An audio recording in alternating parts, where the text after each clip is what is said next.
नमस्कार, मेरा नाम ज्ञानेश्वर है और आपने देखना शुरू किया है लाइव क्षितिज। देखिए, आज फिर से हम वरिष्ठ पत्रकारों के साथ हैं संगत पंगत में और हमारे साथ political analyst doctor Sanjay Kumar ji भी हैं। आज हमारे साथ संतोष सिंह जी भी जुड़े हैं, जो कई पुस्तकों के लेखक हैं। सीनियर असिस्टेंट एडिटर हैं इंडियन एक्सप्रेस के अरुण पांडे जी हैं और रवि उपाध्याय जी हैं। सबों का स्वागत है और शुरुआत करेंगे संतोष सिंह जी से आज कि संतोष जी, इस चुनाव प्रचार के दौरान तेजस्वी यादव ने कुछ ऐसी बातें कही, पता नहीं क्या है, कितनी सच्चाई है, शगुफा है, या नीतीश कुमार उन्हें फोन करके बता ही देते हैं। समझने की बात है, आप ज्यादा बेहतर समझ रहे होंगे। पहली बार चुनाव के दौरान तेजस्वी यादव ने कहा कि चाचा का आशीर्वाद हमें मिला हुआ है। जब नीतीश कुमार बीमार पड़े थे, चुनाव प्रचार को नहीं जा पा रहे थे 2 दिनों के लिए, और कल उन्होंने कह दिया 4 जून तक इंतजार कीजिए, इसके बाद नीतीश कुमार मेरे चाचा बड़ा फैसला करेंगे पिछड़ी जातियों के लिए और पिछड़ी जाति की पार्टियों के लिए, वह बड़ा फैसला। तो क्या 4 जून के बाद नीतीश कुमार सच में कोई बड़ा फैसला करने जा रहे हैं? क्या फैसला लेने के पहले नीतीश कुमार तेजस्वी यादव को फोन कर देते हैं, दोनों में बातें शुरू हो गई है, या यूं कहें कि तेजस्वी यादव इस बात के लिए तरस रहे हैं कि चाचा फिर से बुला ले मुझे? संतोष जी। देखिए, इस पूरा माइंड गेम चल रहा है। जी। जैसे नरेंद्र मोदी जी ने 400 पार कहा, वो क्या था कि हम जीत तो रहे ही हैं, हम इस मार्जिन से जीत रहे हैं, एक नैरेटिव सेट कर दिया। तो तेजस्वी मुझे लगता है अब मैच्योर पॉलिटिशियन हो गए जी। अब वो भी माइंड गेम में वो शतरंजी चाल चल रहे हैं। अगर ऐसी चीजें होती है, हम लोग सब इतने सालों से कवर कर रहे हैं, इतना एक्सक्लूसिव इन्फॉर्मेशन तो एक तो शेयर नहीं किया जाता है। इतने सारे फ्लिप फ्लॉप हुए, कभी पता चला क्या हम लोगों को? ये पता चला, डेट पता नहीं चला कि 4 जून क्या होने वाला। तो ये जो माइंड गेम है, चूंकि लास्ट में जो ये चल रहा है, लास्ट फेज का इलेक्शन है, इस पर ताकि और जो मान लीजिए कुशवाहा कंस्टिट्यूंसी उनकी तरफ जा रही है, हो सकता है कि लवकुश को मैसेज देने के लिए कह रहे हैं कि चाचा इधर ही आ रहे हैं, तो आप लोगों को कहीं और जाने की जरूरत नहीं, जिधर हो उधर ही रहो, जो एनडीए विन ओवर की करने की कोशिश करे। तो ये कंप्लीटली पॉलिटिकल माइंड गेम है और ये एक 34 साल के इमर्जिंग पॉलिटिशियन की मैच्योरिटी को शो कर रहा है। वो भी अब अपने चेस खेलने में, ढाई चाल चलने में अभी उस्ताद हो गया है। मैं इतना ही कहूँ। आप इतना ही कहेंगे, लेकिन आप ये मानते हैं कि अभी ऐसा कुछ होने नहीं जा रहा है? नहीं, मुझे नहीं लगता ऐसा कुछ होने नहीं। चलिए, मैं अरुण पांडे जी के पास चलता हूँ। लालू यादव को जितना कवर आपने किया है, हम लोगों में से किसी ने नहीं किया है। मुझे याद है जब लालू यादव नेता विपक्ष थे और लालू यादव मुख्यमंत्री पद की शपथ ले रहे थे, तो पत्रकारों की जमात में सबसे आगे आप होते थे। और अब लालू यादव किडनी ट्रांसप्लांट कराने के बाद जो उनकी उम्र है, सेहत है, वो आप समझते ही हैं, लेकिन फिर भी राजनीति के चाणक्य माने जाते हैं। तेजस्वी यादव जो बातें कह रहे हैं, क्या तेजस्वी यादव न्योता दे रहे हैं नीतीश कुमार को कि चाचा मुझे बुला लो, सरकार फिर मेरे साथ बना लो? 4 जून की तारीख भी निकाल दिए, यह क्या है? नहीं, देखिए, अभी संतोष जी ने जो बात कही ना कि ये पॉलिटिक्स में एक माइंड गेम भी होता है, बिल्कुल सटीक बात की। उसको एक लाइन में हमसे कहेंगे तो ठेठ मैं ये कहूँगा कि तेजस्वी के इस दावे में कि चाचा 4 जून के बाद कोई राजनीतिक ऐसा फैसला ले सकते हैं, इस दावे में कोई दम नहीं है। अब रही बात कि लालू और नीतीश दोनों बिहार की राजनीति में, उनकी छवि क्या है? पिछड़ों की राजनीति करते हैं, दोनों पिछड़ों के नेता हैं। और आप वो दिन याद कीजिए, मंडल कमीशन के बाद जो बिहार की राजनीति थी, उसमें जब लालू नीतीश साथ थे, तब का क्या सामाजिक माहौल था। और नीतीश जब उस 1993 के बाद जब लालू से अलग हुए, तब भी आप कहिए कि वो पिछड़ों की जो एकता थी, एक सामाजिक माहौल बना हुआ था, जैसा दबदबा था, वो कहीं दर का। और तब फिर लालू के विरोध, मंडल कमीशन के बाद जो आज जिस जगह हम आप बात कर रहे हैं, यहाँ सार्वजनिक रूप से कभी पिछड़ों के खिलाफ बोलने से लोग परहेज करने लगे थे। ये किस तरह का माहौल हो गया था। अब अभी जो बातें की है, मैं मानता हूँ कि बिल्कुल तेजस्वी का ये पॉलिटिकल टैक्ट और एक्ट कहिए, पिछड़ों की गोलबंदी जो आपने देखा कि इसी चुनाव में आपसे चर्चा पहले भी मैंने की है कि नरेंद्र मोदी और नीतीश कुमार क्यों साथ में, एक दूसरे दोनों की जरूरत थी। जहां बीजेपी कह रही थी कि भाई नीतीश कुमार के लिए हमेशा के लिए दरवाजा बंद है, और वो दरवाजा कब खुल गया पता नहीं, इस बिना सिटकिली लगी हुई दरवाजा था क्या, आ गए साथ में। सिर्फ पिछड़ों की जो गोलबंदी थी 15 के चुनाव में, विधानसभा के चुनाव में, और उस तब आप देखेंगे, आप बीजेपी अमित शाह ने यहाँ नो एंट्री की बात की थी। ऐलान किया था उस समय जी कि 11 बजे नीतीश कुमार जाकर इस्तीफा देंगे और 2 बजे यहाँ सरकार बनेगी। जी लेकिन लालू नीतीश की ऐसी दोस्ती हुई, एकता हुई पिछड़ों की, कि 54 सीट पर बीजेपी सिमट गई। गए। अब तेजस्वी को ये समझ है, या लालू भी तो आज फिजिकल प्रेजेंस है, जी भले ही फिजिकली एक्टिव नहीं है, लेकिन सो अभी एक ही शॉट 2-4 शब्द बोलते हैं, वो निश्चित रूप से नीतीश कुमार से आज भी बेहतर डिलीवरी कर रहे हैं। बेहतर डिलीवरी कर रहे हैं लालू यादव, इसलिए कि सेहत और उम्र दोनों आज नीतीश कुमार के लिए, हम सबों के लिए, फिजिकल और मेंटल लेवल दोनों बेहतर है। चिंता का विषय बना हुआ है। जी उम्र भले बढ़ गई हो, लेकिन अब मैं कल ही देख रहा था कि बस वो अभी कल किसी ने, मीडिया के लोगों ने जब पूछा, कल गए थे वो फुलवाड़ी गए थे जी और वहाँ टोपी उन्होंने पहन रखी थी। लोग अब तो नरेंद्र मोदी के बारे में क्या कहा, बस अब खत्म, कई शब्द काफी है जो कहना है। तो हाँ, अब आपने बात जो तेजस्वी की अभी कही है, तेजस्वी पिछड़ों में इस संदेश देना चाहता हूँ, चाचा को बुला नहीं रहे हैं, बल्कि अभी 8 सीटों के चुनाव बाकी हैं और ये 8 सीट एनडीए की कब्जे वाली सीट है। विपक्ष के पास खोने के लिए कुछ नहीं है, उसे तो शून्य से शिखर पर जाने का अवसर आया है। तो पिछड़ों में ये मैसेज देना है कि भाई देखो, नीतीश जी तो अब जहाँ है, आपने अभी एक बात और कही कि नीतीश जी जब 2-3 दिन के लिए बीमार हुए, प्रधानमंत्री की सभा में नहीं गए, और वो वही अवसर था जिस समय तेजस्वी ने कहा कि हमें तो चाचा का आशीर्वाद मिला हुआ है, वो कहा करते थे जब साथ थे, वो याद दिलाया भी। अभी लोगों में देखिए एक जो माइंड गेम, ठीक ही कहा, लोगों में भ्रम फैलाना कि भाई जो एकता पिछड़ों की टूटी है, जो नीतीश कुमार लालू की काट में कहीं कुशवाहा को, कुर्मी को एकजुट किया, अति पिछड़ों का भी एक वोट बैंक बनाया, और फिर मुसलमानों भी नीतीश कभी छवि के लिए कंसर्ट बीजेपी के साथ रहते हुए भी मुसलमान का भरोसा वो जीतते रहे। नीतीश कुमार मुसलमान का भरोसा जीतते रहे। अब अभी तेजस्वी का बयान है, बिल्कुल इसमें कोई उनके दावे में दम नहीं है, दावे में दम नहीं। लेकिन एक बात मैं मानता हूँ कि सिर्फ और सिर्फ तेजस्वी ने ये जो कहते हैं कि ये शब्द से जो पासा फेंका है पिछड़ों में, ये बात ठीक कहा संतोष जी ने कि वैसे लोग में ही भरोसा दिलाते हैं कि अब तो भी नीतीश कुमार कहाँ है, वो तो आ ही जाएंगे, लेकिन आप लोग अब एकजुट होइए। तो चलिए मैं संजय जी के पास चलता हूं, पॉलिटिकल एनालिस्ट हैं, ज्यादा बेहतर समझते हैं। नीतीश कुमार तो बार बार कह रहे हैं कि मैं 2 बार गलती कर चुका, तीसरी बार गलती नहीं करूंगा, और जब हमने गलती की है, ये लोग शामिल हुए हैं हमारे साथ सरकार में, इन्होंने गड़बड़ी ही गड़बड़ी की है। लेकिन फिर भी तेजस्वी यादव कह रहे हैं, यह बात सभी कहते हैं कि बगैर नीतीश कुमार के तेजस्वी यादव को सत्ता का सुख प्राप्त नहीं होता है। और यदि चुनाव चक्र को ही देखें और वोटों की सेंधमारी को ही देखें तो कुशवाहा वोट टूटा, कहीं कहीं कुर्मी वोट भी दरका, चाहे नवादा में हो, चाहे जमुई में हो, या वैशाली में हो, हाजीपुर में हो।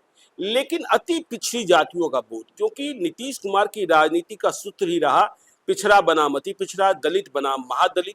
तो क्या तेजस्वी यादव ने समझ लिया कि केवल कुशवाहा वोट को विभाजित कर हम हासिल नहीं कर सकते हैं, और जब तक चाचा नहीं आएंगे, अति पिछड़े हमारे साथ नहीं होंगे? तो क्या वे न्योता दे रहे हैं और नीतीश कुमार न्योता स्वीकार सकते हैं क्या?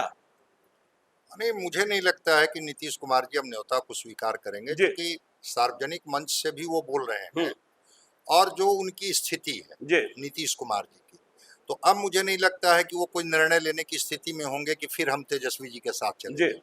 लेकिन इस बात को तो समझना होगा ना कि जिस समय लालू प्रसाद जी शिखर पर थे बिहार की राजनीति में, और बिल्कुल वो पिछड़े की राजनीति कर रहे थे, और जब वो नायक की भूमिका में थे तो उस समय इनके साथ नीतीश कुमार जी भी थे। लेकिन नीतीश कुमार जी जैसे ही अपने को अलग किया, तो एक पिछड़े का एक बड़ा समुदाय, जो लवकुश कह लीजिए, कुर्मी कोयरी कह लीजिए, वो इनके साथ आ जाता है, नीतीश कुमार जी के साथ। नीतीश कुमार जी वहीं तक नहीं ठहरते हैं, उन्होंने पिछड़ा में फिर अति पिछड़ा बनाया। भारत के किसी राज्य में इस तरह का ईबीसी आपको नहीं मिलेगा, बिहार छोड़ करके अति पिछड़ा इन्होंने बनाया। और अति पिछड़ा के बारे में कहा गया कि वो वोट टेकन फॉर ग्रांटेड है, मतलब वो नीतीश कुमार जी के साथ खड़ा है, जहां नीतीश कुमार होंगे, जिस गठबंधन में भी होंगे, वो वोट इनके साथ होगा। तो पिछड़ा में तो अगर एक यादव जाति को छोड़ दिया जाए, जो मजबूत जाति है, पॉलिटिकली कंसस जाति है, वही रह गए थे आरजेडी के साथ।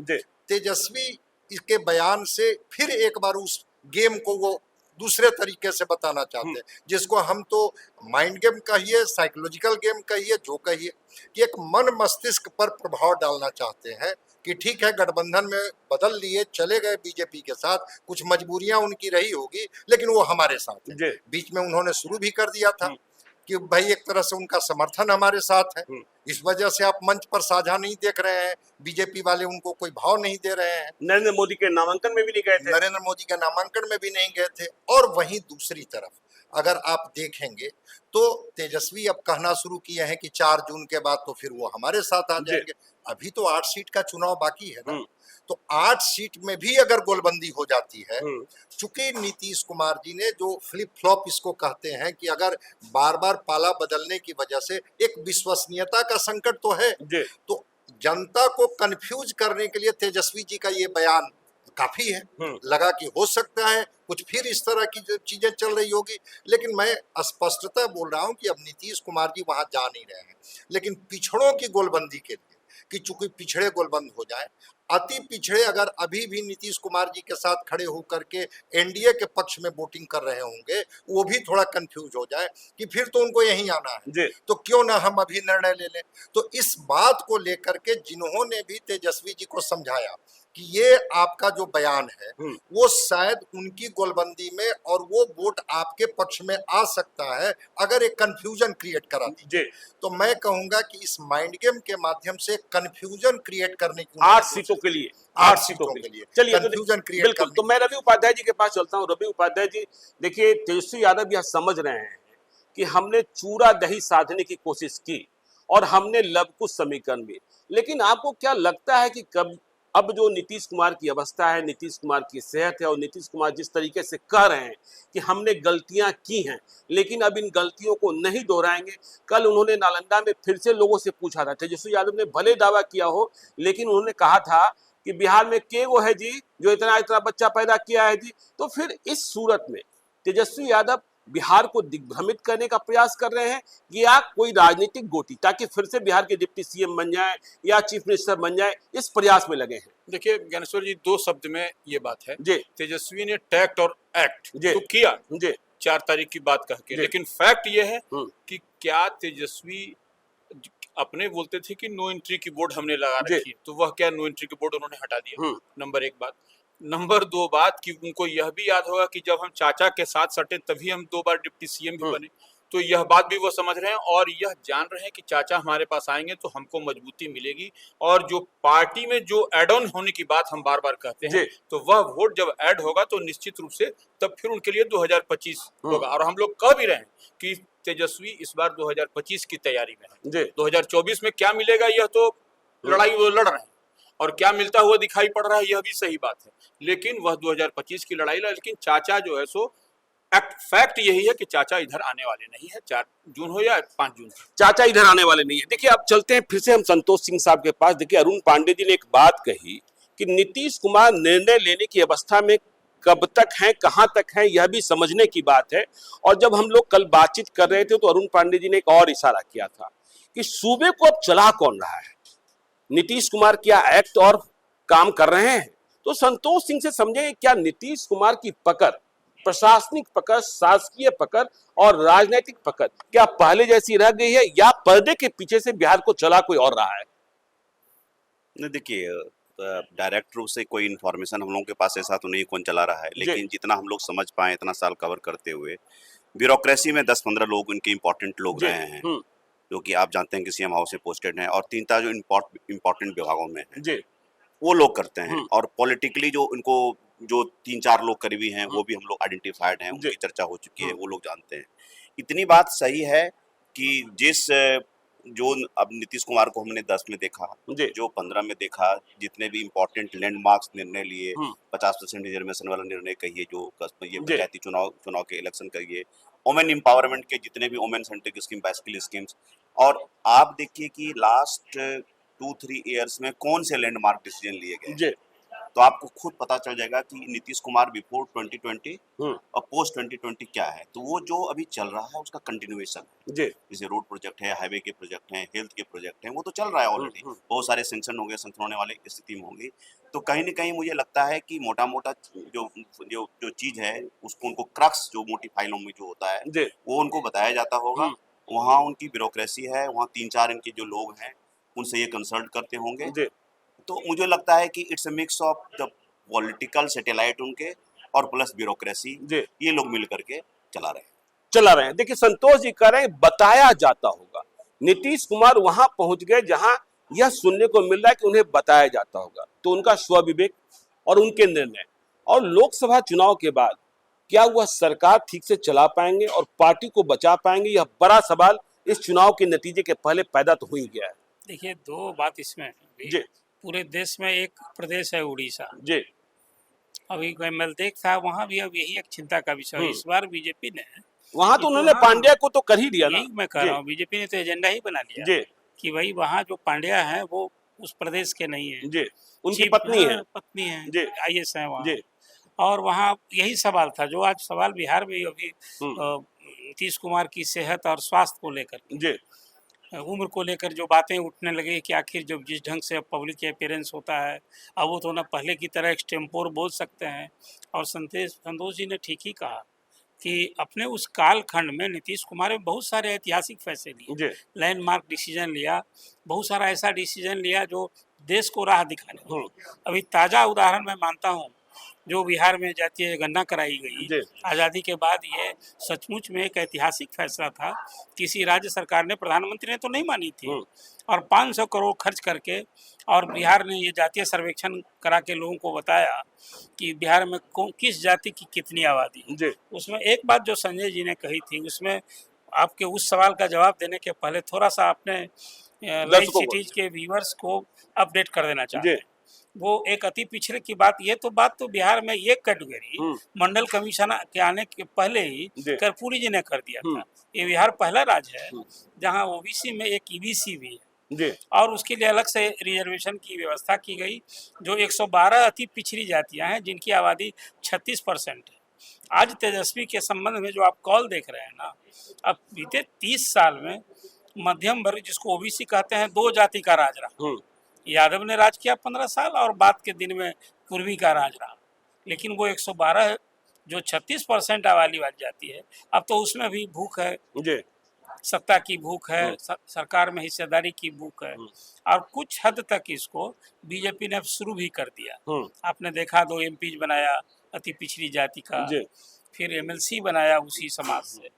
तो एक तो ये चीज है कि अति पिछड़ों में अब अति पिछड़ों की भूख है, उसको भी सत्ता चाहिए। तब द्वंद्व तो बिहार में कोई सामाजिक लड़ाई अगड़े और पिछड़े की है नहीं। अब पिछड़े बनाम पिछड़े, कहीं तेजस्वी हैं तो इधर सम्राट हैं, और नहीं तो फिर अति पिछड़ी जाती। एक तो सामाजिक बिहार की स्थिति थोड़ा अब पहले से भिन्न हुआ है। रही बात जो आपने नीतीश कुमार की बात, नीतीश कुमार की बात, तो जो उड़ीसा की चिंता है अभी उस हद तक तो नहीं आया है, लेकिन इस सवाल आज जरूर उठता है कि बहुत सारे लैंडमार्क डिसीजन लिया नीतीश कुमार ने। आज उनकी अवस्था है सप्ताह में 10 दिन अस्वस्थ होते हैं, सप्ताह में 2-4 दिन। हाँ, 2-4 दिन का, अब तो 10 दिन जो स्थिति में महीने में 10 दिन, महीना में 10 दिन हो रहे हैं। ऐसी स्थिति में आखिर सरकार कैसे चल रहा है? अभी मैंने देखा छपरा में जो चुनाव के बाद एक लंबे अरसे के बाद हिंसा हो गई, चिंता का विषय है। तो कहीं ना कहीं लॉ एंड ऑर्डर की पकड़ रोज मैं देखता हूँ। होम विभाग भले नहीं है, डिप्टी चीफ मिनिस्टर, एक पुलिस का नया विधेयक 81 के बाद उस पूरे नल्ड करके और नया पुलिस कानून बना है, जिसमें है कि बालू माफिया, शराब माफिया और इस सबको हम कार्रवाई करेंगे। अब तो वो तो सम्राट चौधरी कह रहे हैं कि सोन नदी में धंस देंगे। हाँ, तो अभी खाली नरेशन न है, अब एक करके दिखाना होगा। सचमुच में आज यहाँ भी यूपी की तरह बहुत सख्ती से वैसे तत्वों से निपटने की जरूरत आ पड़ी है, नहीं तो वो सत्ता को चुनौती, प्रशासन को चुनौती मिल रही है। नहीं, लेकिन सवाल तो अरुण जी ये है ना, चला कौन रहा है सरकार को? तो ये सारी बात कानून आपने बना दिया, रिएक्ट कैसे करेगा? बनता तो देखिए पॉलिटिकल एक्सिक्यूटिव होता है यहाँ। अब आप एक के पाठक के उदाहरण सामने है, असेंबली में चीफ मिनिस्टर ने घोषणा की हो और उसको ऐसी तैसी हो, आज तक नहीं लागू हुआ, गवर्नर की नहीं चल रही है। तो मैं मानता हूँ कहीं ना कहीं एक इलेक्टेड गवर्नमेंट के रहते ये स्थिति क्या दर्शाता है? मतलब ये है कि मुख्यमंत्री की भी नहीं चल रही है, नौकरशाह इस तरह से हावी है। तो ये सवाल उठना स्वाभाविक है कि चला कौन रहा है? चलिए, नौकरशाह हावी है, वही मैं कह रहा हूँ। अब एक अभी आप नाम कहेंगे तो अब जो रिटायर होता है वही चीफ मिनिस्टर के इर्द गिर्द 5-7 नवरत्न आप यदि चर्चा करेंगे तो पूछ रहे नीतीश कुमार के कालखंड ये कौन नवरत्न है, कुछ के नाम हैं क्या? स्पष्ट है क्या? ना भाई, आप देखिए दीपक कुमार हैं अभी रिटायर्ड चीफ सेक्रेटरी, अभी सुपर चीफ सेक्रेटरी वही हैं। उनको किस रूप में सुपर चीफ सेक्रेटरी है कि सुपर सीएम है?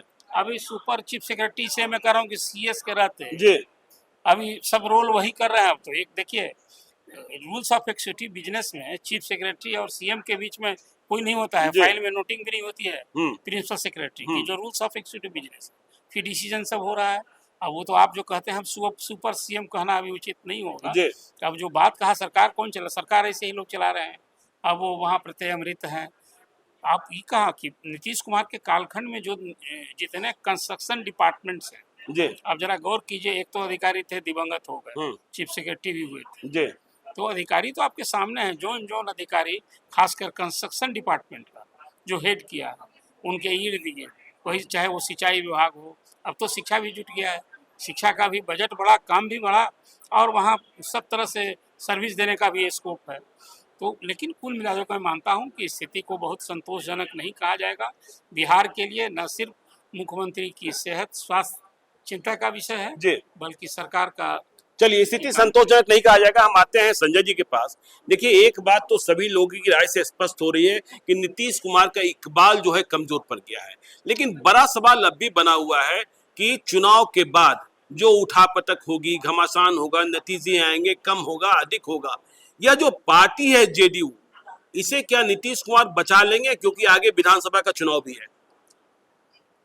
देखिए, जिस तरह से नीतीश कुमार जी को हम लोगों ने मंच से बोलते हुए देखा है, एक्सट्रीम पर बोलते थे, अब मैं देखता हूं कि वो पढ़ते रहते हैं। 400 की जगह 4000 पार, हाँ, प्रधानमंत्री की जगह मुख्यमंत्री जी। तो कुछ देर के बाद वो पढ़ना शुरू कर देते हैं, और फिर पीछे से कुछ लोग उनको बताते हैं कि नहीं ऐसा नहीं, ऐसा 400, 4000 नहीं, 400 बोलिए। फिर मुख्यमंत्री नहीं, अरे हाँ हाँ वो तो प्रधानमंत्री हैं ही, वो तो आगे रहेंगे ही। मतलब कहीं ना कहीं से लगता है, वो तो एक साइकेट्रिक्स बेहतर बता पाएंगे उनके बारे में, लेकिन चीजें हैं। ठीक है, एक एज के बाद आदमी भूलने लगता है, हम भी भूलेंगे, आप भी भूलेंगे, सब लोग भूलेंगे, लेकिन बतौर मुख्यमंत्री जो शार्पनेस उनमें था वो मंच से अब दिखता नहीं। एक बात। दूसरी बात, राज्य हित सबसे बड़ा है, तो राज्य हित की जो स्थिति है, शराबबंदी जब से आपके राज्य में लागू हुई, कहा जाता है अभी 2,78,000 का बजट है बिहार का, 22% इसकी मात्र अपनी आमदनी है, 40% इसका केंद्र से टैक्स का हिस्सा मिलता है, 18-19% अनुदान इसको मिलता है, लेकिन 18-19% राशि अभी भी घटती है जो ये बजट बनाते हैं उसको चलाने के लिए। या तो ये केंद्र से लोन के लिए डिपेंड करते हैं या वर्ल्ड बैंक की तरफ देखते हैं। आपको जान करके आश्चर्य होगा कि एक दिन 60 करोड़ रुपया केवल बिहार सूद देता है, एक दिन का इंटरेस्ट। एक दिन में 60 करोड़ रुपया इंटरेस्ट दे रहा है, इंटरेस्ट बिहार दे रहा है। अब सोचिए कि लगातार लोन की लायबिलिटी बढ़ रही है। आपके पास रेवेन्यू जनरेशन के जो सोर्सेस थे, जब से जीएसटी लागू हुआ, भाई आप तो कंज्यूमर स्टेट है, तो जो कहा जा रहा है कि जो बिहार बढ़ते हुए होना चाहिए था। अब मैचिंग ग्रांट को लेकर के पांडे जी ज्यादा बढ़िया बताएंगे कि किस तरह से विजय चौधरी बार बार केंद्र पर फेंकते थे कि भाई इतनी सारी केंद्र की योजनाएं बिहार में हम क्यों चलाएंगे, सब में हमको मैचिंग ग्रांट देना पड़ता है। मतलब मैचिंग ग्रांट के लिए भी इनके पास पैसे का अभाव है, फंड का अभाव है। नहीं, हम बजट पर बाद में आते हैं और ग्रांट पर बाद में आते हैं। सवाल ये है कि पार्टी बचा पाएंगे और बिहार में वो सलामत रहेंगे कि नहीं रहेंगे? देखिए, मुझे नहीं लगता है कि बहुत निर्णय लेने की स्थिति में तो पार्टी इनकी बचेगी नहीं बचेगी, ये तो अभी हम लोग भविष्यवाणी नहीं कर सकते हैं, लेकिन लोकसभा के चुनाव के बाद इनकी पार्टी में चेंजेज आएंगे, और जो ब्यूरोक्रेसी जो अभी तक डिक्टेट कर रहे हैं, फिर पॉलिटिकल एग्जीक्यूटिव का तो कोई रोल नहीं है। जो पॉलिटिकल एग्जीक्यूटिव की बात हो रही है कि जो मंत्रिमंडल में लोग हैं, तो मंत्री तो कोई निर्णय लेते नहीं है, फाइलें तो सीधे मुख्यमंत्री के पास चली जाती है, और मुख्यमंत्री क्या अब उस स्थिति में है कि वो फाइलों को पढ़ पाते हैं या उसका क्रस देख करके और निर्णय ले लेते हैं कि चलो ठीक है, जो उनको सुझाया गया कि सर इसको ये कीजिए, आगे बढ़ाइए। तो मेरा मानना है कि राज्य के लिए भी और पार्टी के लिए भी, दोनों के लिए नीतीश कुमार जी कोई ना कोई निर्णय लेंगे, या जो इनके साथ लोग रह रहे होंगे अब इस स्थिति पर जरूर विचार कर रहे होंगे कि अगर नीतीश कुमार जी उस तरह से अगर निर्णय नहीं ले पाने की स्थिति में, जिसके बारे में संतोष जी ने बड़ी अच्छी बात कही कि 20 के बाद देख लीजिए कोई ऐसी पॉलिसी जो बिहार के हित में हो, जो पॉलिसी पहले से चल रही है बस उसी को आगे बढ़ाया जा रहा है। आपने 20 के बाद तो कोई ऐसी नई पॉलिसी लाई नहीं, तो एक तरह से मैं मानूंगा कि जो नीतीश कुमार चीजों को गति में रखते थे वो ठहर गया। तो क्या ये ठहरेगा? ठहर ये गया। पार्टी भी ठहरेगी, राज्य भी ठहरेगा, या किसी को ये जिम्मेवारी देंगे? ये देखने वाली। चलिए, मैं रवि उपाध्याय जी के पास आता हूं, एक संक्षिप्त टिप्पणी लूंगा, फिर इस बातचीत को खत्म करेंगे। कि सभी लोग कह रहे हैं नीतीश कुमार ठहर गए हैं, भूलने भी लगे हैं, उन्हें बताना पड़ता है। क्या ऐसी स्थिति में अब वक्त आ गया है कि नीतीश कुमार को तुरंत सरकार के लिए, पार्टी के लिए, दोनों के लिए नंबर 2 तलाश लेना चाहिए? देखिए, निश्चित रूप से बिहार अगर ठहर गया है, नीतीश कुमार ठहर गए तो बिहार भी ठहर गया स्वाभाविक तौर पर, कोई कैप्टन मुखिया वही है। तो ऐसे में निश्चित रूप से कहीं न कहीं यह बदलने की बात जो है, जो हम लोग जो समझ रहे हैं जो इसका, तो निश्चित रूप से पार्टी नेतृत्व को या जो भी थिंक टैंक हैं जो नीतीश कुमार के इर्द गिर्द दाएं बाएं रहते हैं, उनको यह बेहतरी के लिए बिहार ठहरे नहीं तो बिहार आगे बढ़े, प्रगतिशील रहे, तो उसके लिए कुछ न कुछ तो निर्णय लेना पड़ेगा ज्ञानेश्वर जी, तभी जाकर के बिहार बेहतर कर पाएगा और तभी यहाँ के लोग भी बेहतर हो सके। तो देखिए, निर्णय लेना पड़ेगा। देखिए, पहले सवाल का जवाब ये आया कि जो तेजस्वी यादव दावा कर रहे हैं 4 जून के बाद बिहार में कोई राजनीतिक घटनाक्रम इस तरीके से बदलता नहीं दिख रहा है कि नीतीश कुमार एनडीए को छोड़ देंगे, महागठबंधन के साथ चले जाएंगे, तेजस्वी यादव मुख्यमंत्री बन जाएंगे या डिप्टी सीएम बन जाएंगे। तो और दूसरा सवाल जो था कि देखिए, नीतीश कुमार को अब फैसला लेना चाहिए कि नंबर 2 कौन होगा, नहीं तो आगे की राह जो है बहुत मुश्किल है। आप देखते रहिए लाइव सीरीज को। यदि अब तक आपने हमारे YouTube चैनल लाइव सीरीज को सब्सक्राइब नहीं किया है तो जरूर कर लीजिएगा, और यदि इस वीडियो को फेसबुक पेज के माध्यम से पेज को लाइक कीजिएगा, ट्विटर पर भी हमें फॉलो कीजिए। धन्यवाद।